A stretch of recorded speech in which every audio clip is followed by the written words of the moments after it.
Crystia! What's going on, ladies and gentlemen? Welcome back to The Fringe. Danielle Smith has done some great things for Alberta. In fact, when I had Premier Danielle Smith on the channel earlier last year, I shared with her that I felt that my vote for the first time ever had gone to its best use by putting her in her position.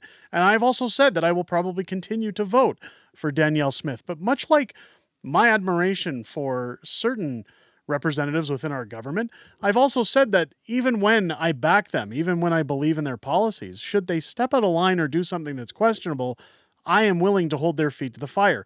This is a channel based on truth and revealing what's happening within our governments. I do not play favoritism when it comes to government. I think everybody should question their government. And boy, do I have questions for Danielle Smith in regards to her latest decision with a former premier of Alberta. What am I talking about? Well, former Premier Allison Redford has been put onto an Alberta Crown Corporation board on behalf of Danielle Smith. And it really makes me question why, when this was such an out-of-touch premier, in fact, a premier who was the result of Rachel Notley's NDP essentially gaining power in Alberta. She ended a 40-plus year conservative dynasty here in Alberta with her excessive spending, her Trudeau-like behavior. I got questions and no answers.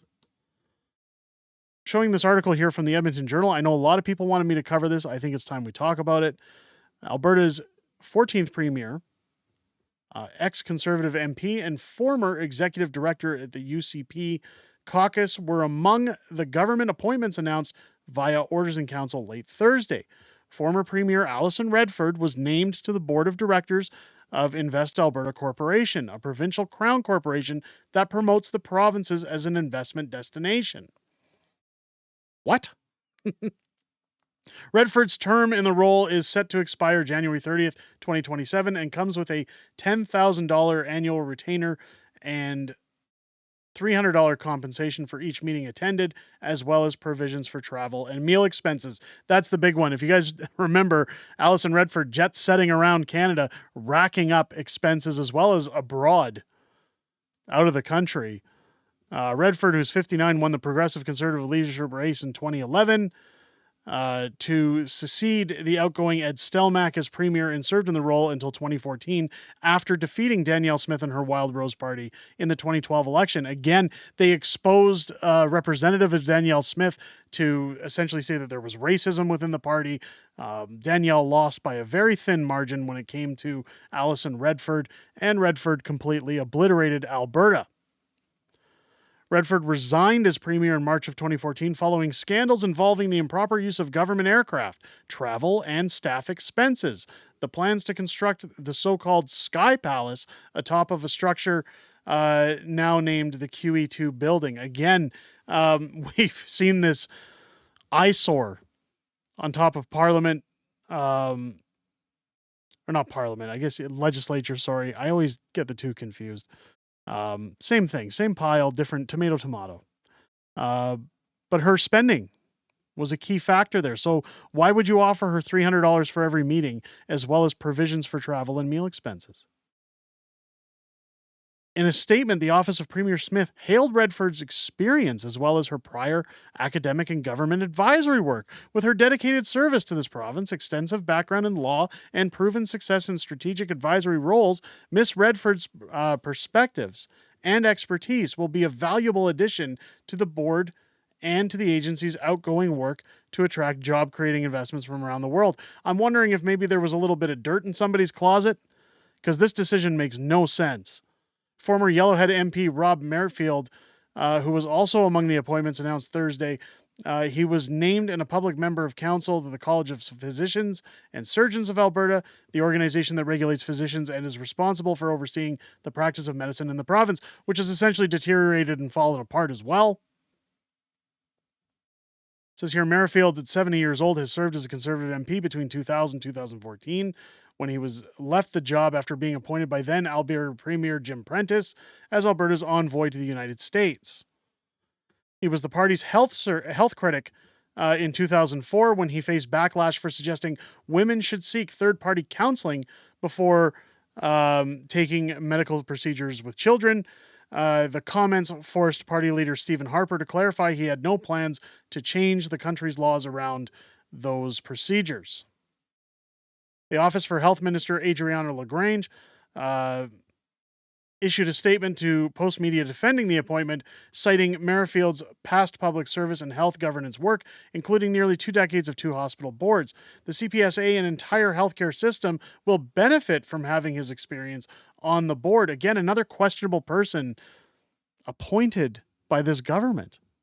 Former Ministry of Labor and Immigration Press Secretary Brittany Baltimore was named on the Board of Governors of MacEwan University. Baltimore worked in the role that over parts of worked in the role over parts of 2019 and 2019 before going to serve as an executive director and deputy director of the UCP caucus. MacEwan board has 16 members, according to its website, who are not directly paid for their role as governors. In a statement, Advanced Education Minister Rajan Sawani's office cited Baltimore's leadership and experience in public and private sectors. Her experience in building and maintaining relationships with government bodies and various stakeholders will be valuable for a university board, which often tends to navigate complex relationships with government entities, donors, and the community. Opposition justice critic Ifran Sabir said the appointments demonstrated what he described as Toryland cronyism. And again, I don't usually back these guys, but he's got a point. The UCP are intent on handing these roles to their friends and insiders, be these independent officers of the legislature on board positions or public contracts, so they can grab more unfettered control and power, he said. Danielle Smith's UCP is adding new carts to its gravy train every opportunity they get, and it's rolling full steam ahead. Again, I wouldn't go that far, but it definitely makes me question the reasoning for bringing in such a corrupt, such a disappointing and out of touch former premier such as Allison Redford. She was vastly disregarded and hated throughout Alberta during her time. And again, I feel ultimately resulted in the NDP debacle that happened in Alberta with Rachel Notley, or as I call her, the Sheriff of Notleyham, taking over for 4 years in Alberta, essentially decimating it in its wake. Let me know what you guys think down below. Are you outraged over this decision? Do you think there's more to it than meets the eye?